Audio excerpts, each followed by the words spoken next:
Everyone म तपाईहरुलाई आज एउटा मेरो पिसफुल जग्गा देखाउँछु। सो गाइसहरुले म देखाउँदैछु है। सो हेर्नु होला गाइस, यो चाहिँ क्या दामी लेक छ हो। यसरी कहाँ जान्छ यो पानी थाहै छैन हो। अन्त हामी चाहिँ यसरी बसिरहेछौँ हो। कति मजा आइरहेछ, दामी भइरहेछ हो। सो बिहान बिहान यस्तो मर्निङ वक बिहान बिहान उठ्नु चाहिँ बेसी नै राम्रो हो, किनकि अलिकति पनि माइन्ड फ्रेस हुन्छ हो।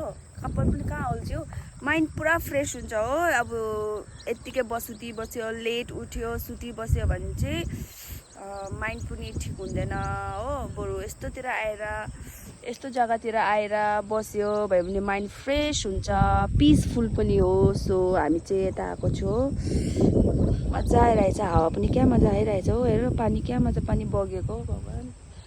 सो खुसी लागिरहेछ, यति राम्रो राम्रो चिसो हावा आइरहेछ है। सो मजा आइरहेछ मलाई त। यति नै हो आजको भिडियो चाहिँ, म तपाईँलाई यति देखाउनुको लागि गरेको। यो चाहिँ मेरो मर्निङको भिडियो म अपलोड गर्छु।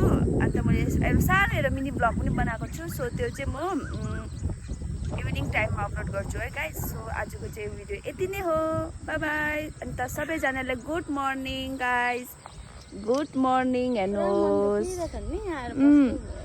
अन्त यहाँतिर चाहिँ पुरा मन दुखेको छ भने हो, अन्त पिस चाहिन्छ भने चाहिँ यतातिर आएर बस्नु होला, यस्तो जग्गातिर आएर बस्नु होला हो।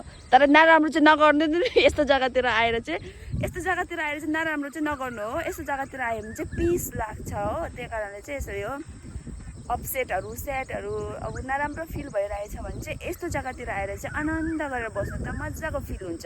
So by by, good morning सबैजनालाई, बाई बाई।